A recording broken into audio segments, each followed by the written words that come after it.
Boa tarde, bem-vindo a mais um Panorama Brasil ao vivo aqui na Causa Operária TV. Estamos nessa segunda-feira, 19 de abril de 2021, faltando aí 11 dias para o 1º de maio, um ato nacional unificado que vai acontecer em São Paulo, na Avenida Paulista. Vamos falar sobre isso daqui a pouquinho hoje com o companheiro Ricardo Machado, nosso companheiro com as notícias de Brasília, da capital federal. Vamos falar sobre a crise local com a Covid, a situação nesse momento de lotação de 100% dos leitos de UTI na rede pública do Distrito Federal, bem como a mobilização aí dos trabalhadores dos transportes. Tem greve de metroviários, tem mobilização dos condutores, dos motoristas de ônibus.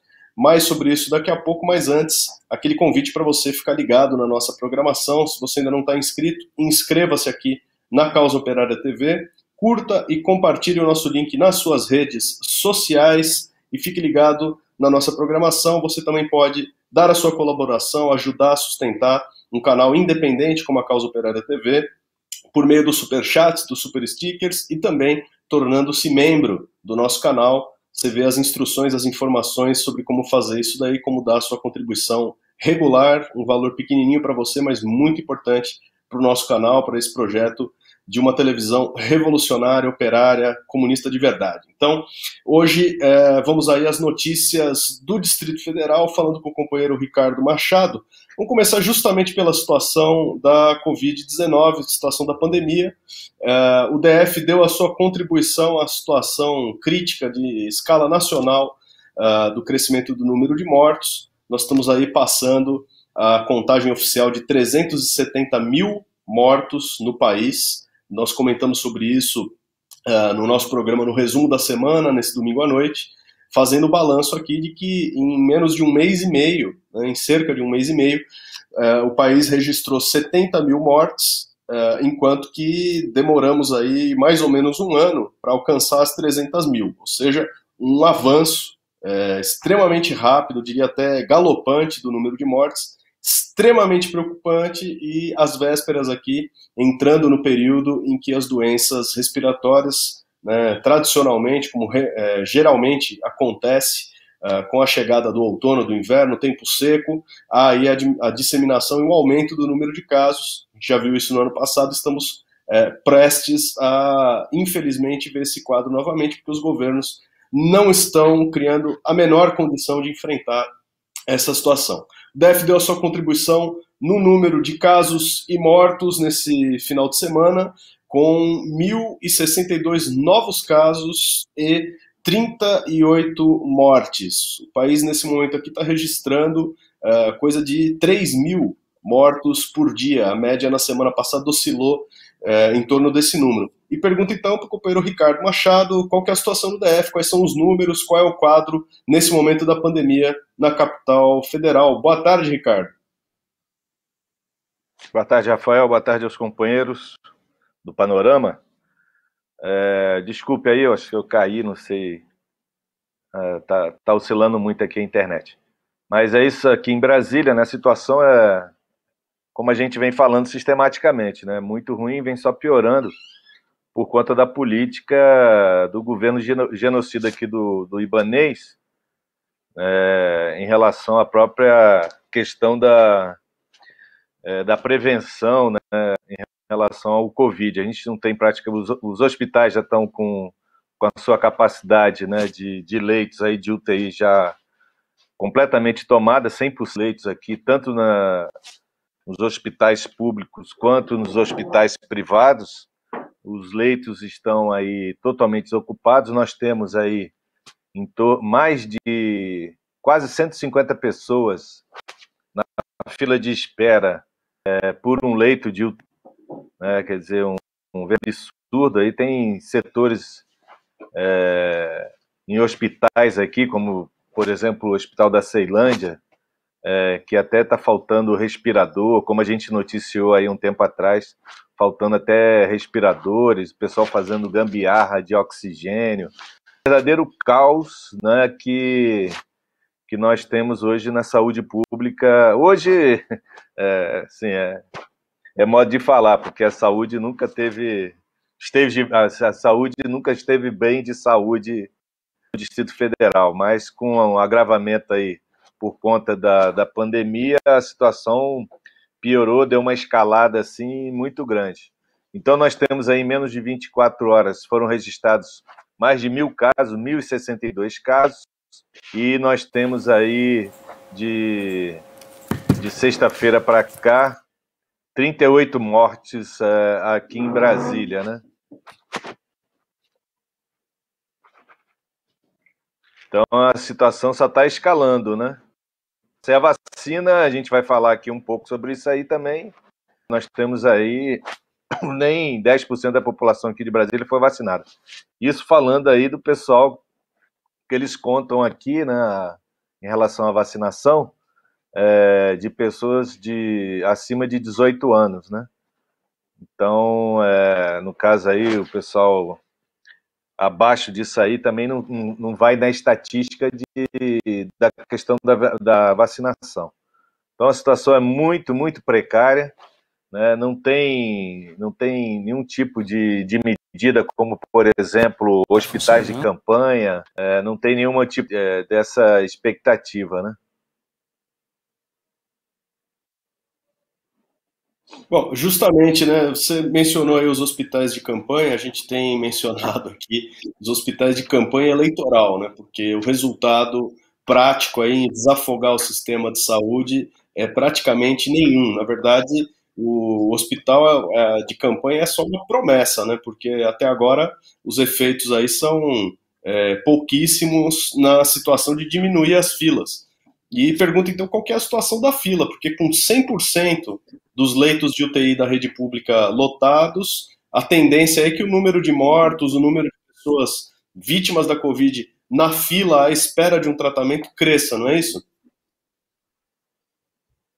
É isso aí, né? Como eu falei, tem 142 pessoas esperando na fila por um leito de UTI, né? Então a situação é muito. Isso são dados oficiais, né? E provavelmente isso aí é muito pior. A situação é muito grave, como você falou e eu também acabei mencionando, esse hospital de campo, né? Tem um que eles estão construindo aí, voltaram agora, porque assim, tinha hospitais de campanha aqui em Brasília, em alguns locais, né? Eles fizeram aí no Garrincha, né? Construíram aí, botaram abaixo, chegaram a fazer aí um hospital de campanha em Papuda, né? Que é o presidente aqui de Brasília, porque a situação lá na Papuda também é muito grave. Estava morrendo muito oficial, né? Cerário, né? E também a ação estava se alastrando muito, aí a ideia deles era colocar esse hospital de campanha para, entre aspas, amenizar o problema que vinha acontecendo lá. Mas isso aí também não funcionou e também não está mais funcionando. Eles estão construindo um hospital de campanha ali no eixo monumental, ali perto também do estádio Mané Garrincha, só que do lado de fora, antes era dentro, né? Agora estão construindo um do lado de fora. Mas não sei, tá demorando bastante aí para mas só alguns leitos, né, para atendimento ao Covid. Né? Mas nada disso aí, né, vai amenizar o problema da contaminação, porque a situação em Brasília só tem se alastrado, né? Brasília está indo é uma das cidades aí do país onde você tem, se você pegar aí comparativamente com São Paulo, Brasília supera inclusive a questão de mortes e de contágio, né? A São Paulo, por exemplo, onde está tendo o maior número de óbitos, né, e contaminação. Mas se você pegar comparativamente na quantidade da população e o número de contágio, o número até supera São Paulo.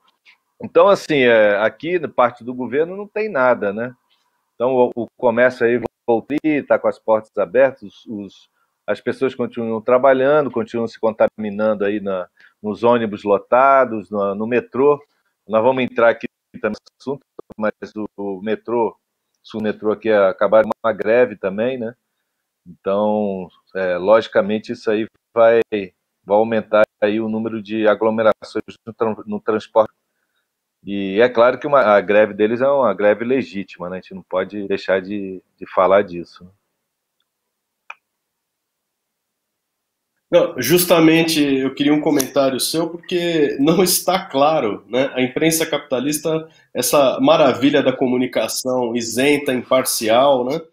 Apresenta aqui no Correio Brasiliense a greve dos metroviários do ponto de vista do Tribunal do Trabalho, do ponto de vista da direção da empresa, do metrô de Brasília, mas as reivindicações dos trabalhadores do metrô não são apresentadas, né? Apenas aí a decisão de que a greve não seja greve, né? Porque se você, conforme exige aí o Tribunal do Trabalho, que 60% do funcionamento seja mantido, né, a greve acaba sendo reduzida aí pela força, pela pressão da decisão judicial a um protesto, né, uma manifestação de protesto. Agora, pela imprensa burguesa não se sabe nem por que os metroviários estão protestando. Ao mesmo tempo, cinicamente, né, como se uma coisa não tivesse minimamente relacionada com a outra, os trabalhadores do metrô, também dos trabalhadores do metrô,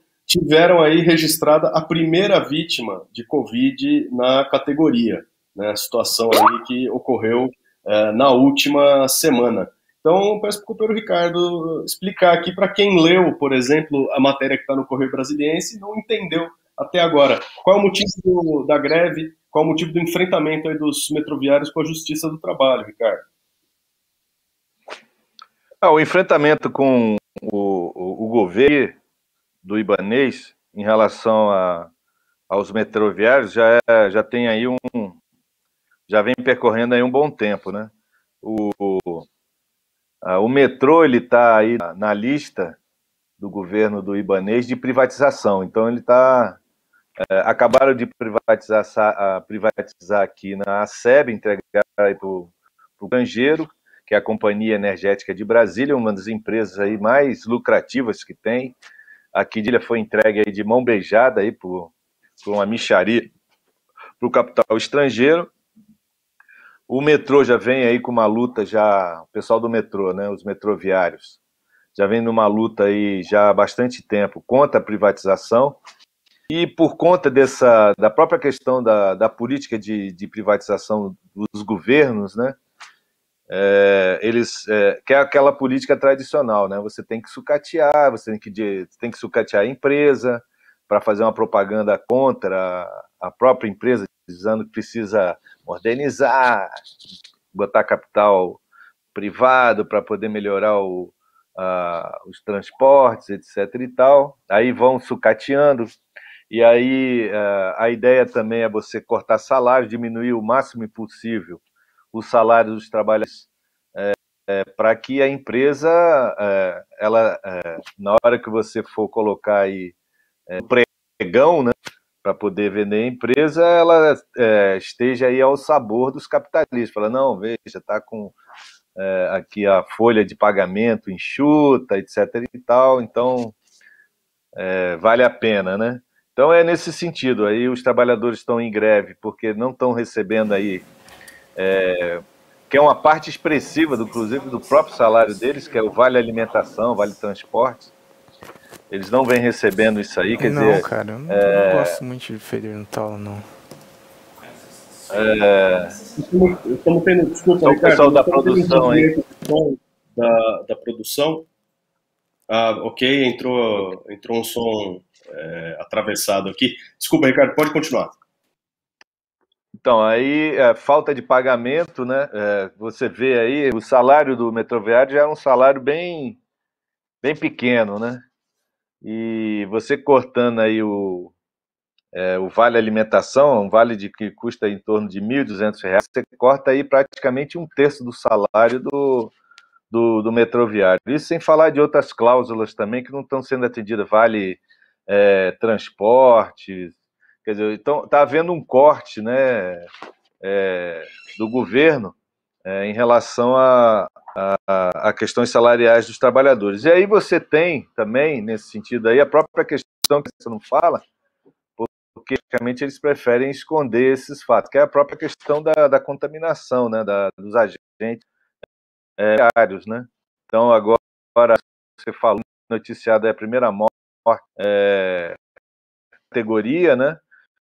Mas por conta do sindicato, né, dos mesários, a denúncia da nação, porque o metrô aqui em Brasília ele praticamente anda lotado, principalmente nas horas de pico, né?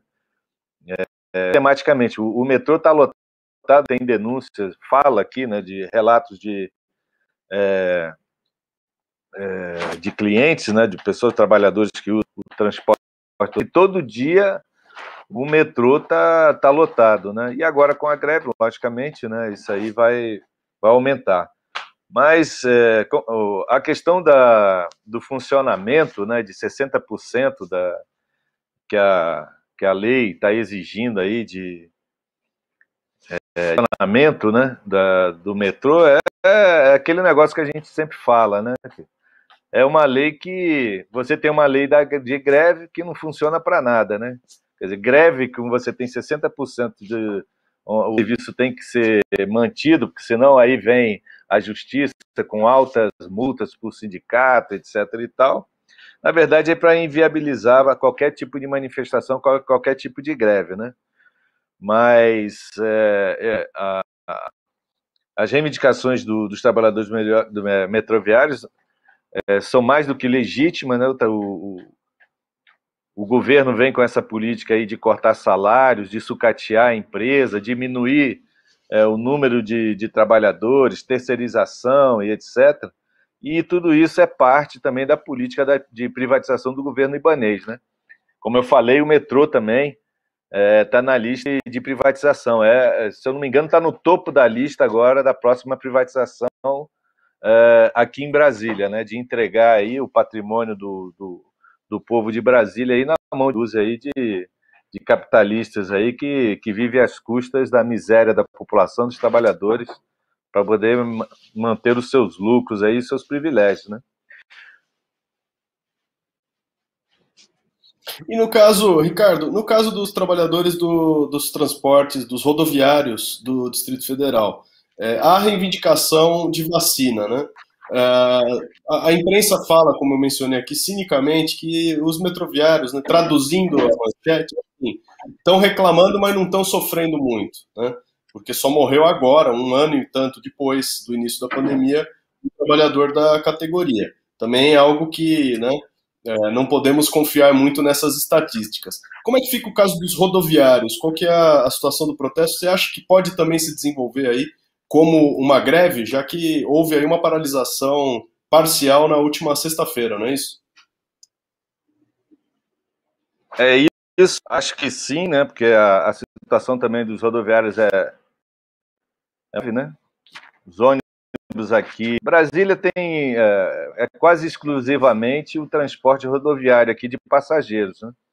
Você tem um metrô aqui, mas o metrô é um metrô que tem uma linha muito parcial, cobre um pedaço pequeno da cidade, né? Você tem só um trecho que vai do plano piloto a Ceilândia, né? Passando por Taguatinga.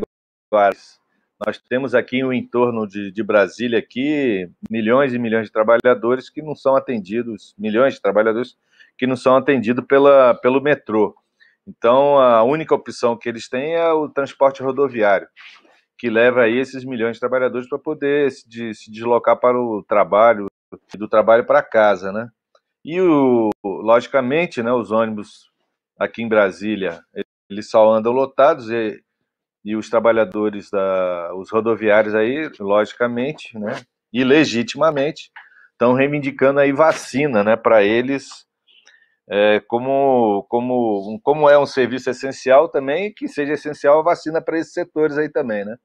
Uma coisa que chama atenção aqui, eu estava vendo aqui outras notícias, falando aqui da questão da vacinação, primeiro que não tem vacina, né, vacinaram aqui poucas pessoas em Brasília. Nós temos aí, eles tentam somar aí o negócio da vacina para quem tomou a primeira dose e a segunda dose, que daria aí em torno de 500 mil pessoas, né? Mas, na verdade, aí eles vacinaram, se eu não me engano, a segunda dose, se eu não me engano, foram 25 mil e, sei lá, 300 mil pessoas que teriam tomado a primeira dose da vacina. A última vacinação aqui aconteceu para pessoas de 65 anos a 68 anos, que aconteceu agora nesse final de semana. Se eu não me engano, vacinaram 1.000 e tantas pessoas, alguma coisa nesse sentido. Mas uma coisa que me chama a atenção é o seguinte: a prioridade que o governo está dando aqui para os órgãos de repressão. Então, o governo aqui tem uma matéria falando sobre isso.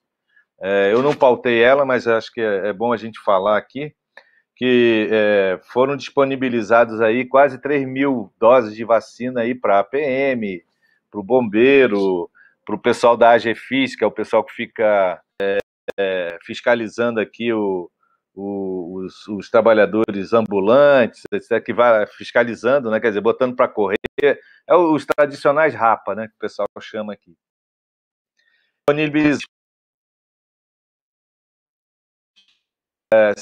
Quase, não me engano, aí, 2.000 e tantas para falar também, né, que o governo agora priorizou a xepa, que eles chamam da vacina, aquele resto de vacina que sobra aí na vacinação, porque senão vai ser jogado fora, para o pessoal também dos órgãos de repressão, né?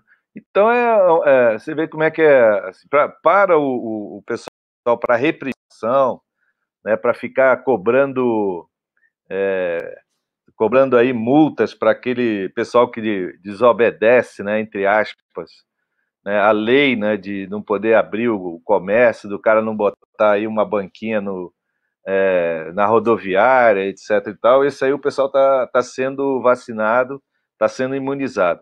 Agora, o pessoal que sofre lá todo dia, como é o caso dos rodoviários e do metroviários também, por exemplo, e até o pessoal da saúde, porque assim, o pessoal da saúde não é só o pessoal da saúde que você deveria, o governo tivesse, se fosse um governo realmente interessado aí interessado em salvar vidas de quem realmente está salvando vida, que é o pessoal da saúde, deveria imunizar, por exemplo, os familiares do pessoal que está diretamente ligado lá ao Covid, nos hospitais, nos postos de saúde, etc. Mas não, eles estão imunizando aí a polícia, a AGFIS, né, o pessoal da carceragem e etc., né? E os rodoviários estão nesse sentido. Os rodoviários fizeram essa manifestação, essa paralisação, e eu acho que a tendência, inclusive, dos trabalhadores vai nesse sentido, de radicalizar, inclusive, o próprio protesto por uma greve. Eu acho que deveria, sim, ir por esse caminho, porque eles são, o pessoal rodoviário é a linha de frente aí de contaminação. Imagina só, você é cobrador, você é motorista você circula lá no mínimo 8 horas por dia, você está com o ônibus lotado, cheio de pessoas, o ônibus, pessoal lá tossindo, espirrando. Imagina como é que deve ser o psicológico, inclusive, desses companheiros aí que prestam esse serviço à população e estão na linha de frente aí da contaminação. Então, é esse negócio. Como não tem vacina, a prioridade do governo aqui de Brasília é vacinar os órgãos de repressão, né? E estão vacinando aí esses setores aí mais vulneráveis também do contágio do coronavírus, que é o pessoal mais idoso, né?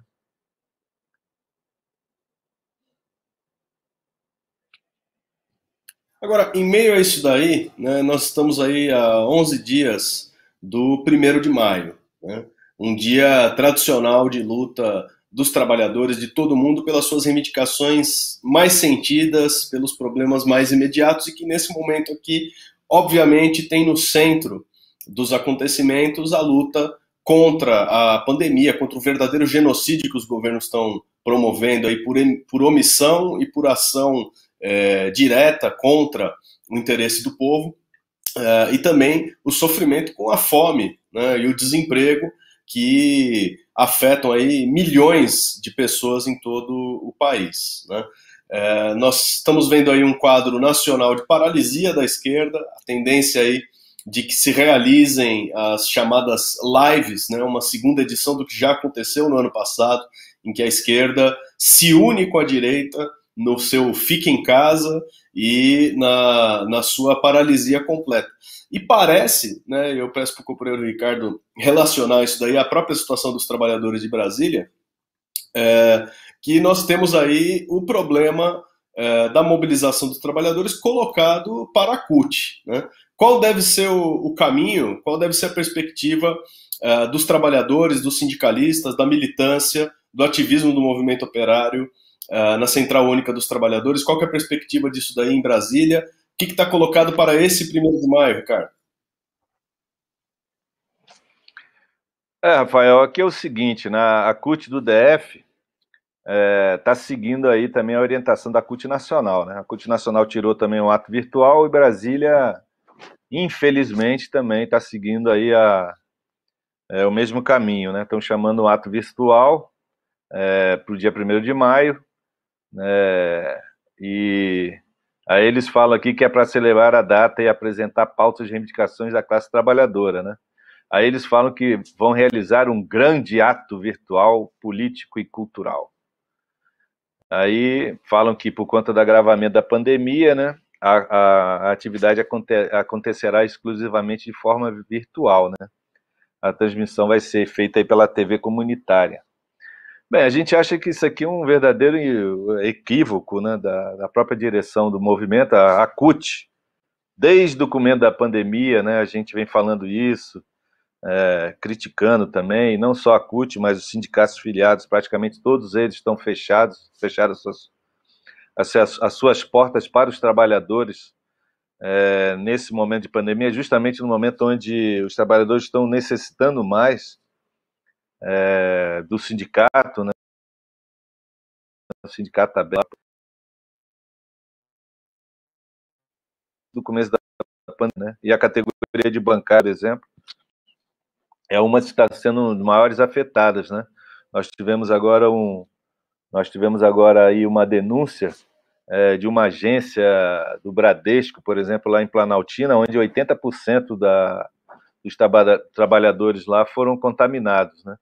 E a direção da agência lá está chamando os 20% para trabalhar presencialmente. Quer dizer, assim, a agência tem 80% das pessoas contaminadas, você tem uma agência que não teve nenhum tipo de medida, né, de sanitária, né, para poder fazer a desinfecção e etc e tal, e estão chamando ainda os outros 20% a se contaminar dentro da agência, além da população que vai lá para poder se contaminar. E nesse sentido a CUT, né, está aí chamando um ato que a gente acha que isso é um erro muito grave, justamente no momento do dia da luta do trabalhador, da classe operária, onde nunca nesse país a gente tenha vivido essa situação de um verdadeiro ataque, não só em relação à política sanitária desse governo genocida, que já matou mais de 370 mil pessoas, mas também em relação a próprias reivindicações dos trabalhadores, estão sendo todas elas aí colocadas abaixo, na questão da CLT, a questão do próprio desemprego, o aumento da miséria e etc e tal. E o pessoal está aí, não sei, o pessoal da CUT, da esquerda, tá em outro mundo, não está nesse planeta, porque é aquele negócio, né? Se você pode trabalhar, você pode pegar ônibus lotado, pode andar no metrô lotado, né? Pode ir para a fábrica lá, trabalhar, se aglomerar, etc. Logicamente, você também pode se manifestar. A gente tem feito aí manifestações, como aconteceu agora no último dia 31, em relação aí a questão da ditadura militar, onde a gente fez um ato lá, foi um ato aqui em Brasília, fizemos um ato com 200 pessoas, com todo mundo com distanciamento, colocamos carro de som, e tranquilamente, ninguém foi contaminado por conta disso aí. Nós tivemos agora recentemente um ato que foi organizado, e a gente participou desse ato também, feita pela FNL, que é o movimento de sem terra aqui um outro movimento sem terra, né? Liderado aí pelo companheiro Zé Rainha e tal. Aqui em Brasília nós temos vários acampamentos aqui desses companheiros aqui de sem terra. Fizeram um ato aí de em torno de 1.500 pessoas. Foi um ato bem organizado, né, com carro de som, passeata, o pessoal com distanciamento, com todos os cuidados, quer dizer, mostrando que é possível fazer esse tipo de manifestação.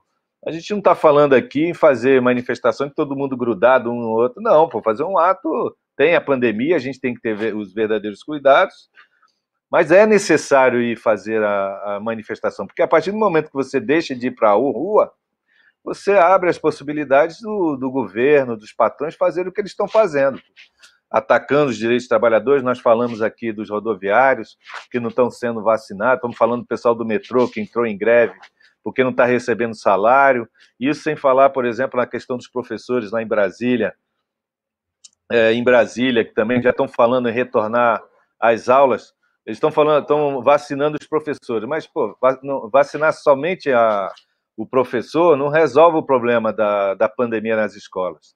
Porque aí vai um menino lá contaminado, contamina, sei lá, outras pessoas, tal, e aí as outras pessoas que estão ligadas à comunidade escolar, como é que fica? Então, a situação para a classe trabalhadora sendo muito sacrificada. E a gente não pode deixar que o 1º de maio passe assim, por uma live, né? Uma atividade aí político-cultural através de um processo virtual, né? A gente precisa ir para a rua, porque é só assim que os patrões e o governo aí direitista, né, e os governos aí que atacam os trabalhadores vão entender, né? Não adianta você fazer isso aí. Então, a gente acha um equívoco, nós aqui de Brasília, a gente vai fazer o ato, né? Estamos aí entrando em contato aí com vários setores aí da comunidade, movimentos sociais, sindicatos, etc. Ver que aquelas pessoas, muita gente quer participar de atos, eles acham também importante, o pessoal está... a gente tem entrado em contato com várias pessoas, e o pessoal tem falado, não, realmente a gente precisa ir para a rua, porque o negócio, a situação está muito grave e tal. Tem esse desejo, né, latente dos trabalhadores, da população em fazer alguma coisa, mas aí acaba esbarrando aí nessa paralisia, né, e esse medo, né, das direções sindicais em fazer atos de rua, coisa que a gente já vem falando aí desde o começo da pandemia, né, porque se não tiver ato de rua, se a gente não for para a rua, não for falar com a população, não fizer atos, manifestações, aí a situação só tende a piorar. Então, nesse sentido, né, aproveito aqui também as pessoas que estão assistindo aí a participar também. O ato vai ser a partir das 9 horas da manhã do dia 1º de maio, lá na Praça do Museu da República, né? Então, já fazemos esse convite aos companheiros que nos assistem e esses companheiros também aí que repassem aí a informação aí. Vamos lá protestar com todas as medidas de segurança, mas fazer um ato de luta da classe trabalhadora como realmente vai ser feito, né? E agora o Partido da Causa Operária está convocando um ato nacional em São Paulo para o 1º de maio, justamente levantando aí como eixos centrais a luta contra o genocídio, a fome e o desemprego no nosso país, essa profunda crise política e social aí em meio à pandemia, aos mais de 370 mil mortos só em números oficiais. Nesse ato nacional, companheiros de todo o país, do partido, dos comitês de luta, estarão aí se deslocando em caravanas para a capital paulista, para a capital nacional do movimento operário, da tradição da luta de classes no nosso país. E Brasília não vai ser diferente. Ricardo, fala um pouquinho mais sobre os nossos planos aqui para o 1º de maio nacional em São Paulo. Então, a ideia aqui nossa é levar 2 ônibus de Brasília, né? Logicamente que os ônibus com a capacidade reduzida, aí, em torno de 30 cada ônibus. A ideia é a gente levar só de Brasília em torno de 60 pessoas, né? Então a gente está organizando essa caravana porque a gente vê a importância, né, desse ato nacional como uma expressão, né, da luta, né, geral da classe trabalhadora brasileira. É uma questão do 1º de maio a gente fazer a gente fazer um ato, né, nacional em São Paulo, né, esses atos, os atos, né, em outros estados geralmente menores, né,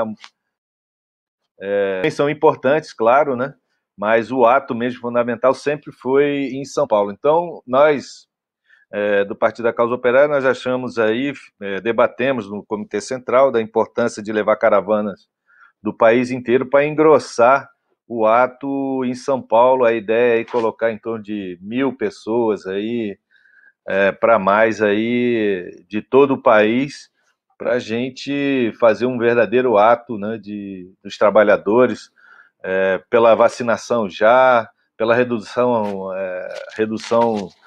da jornada de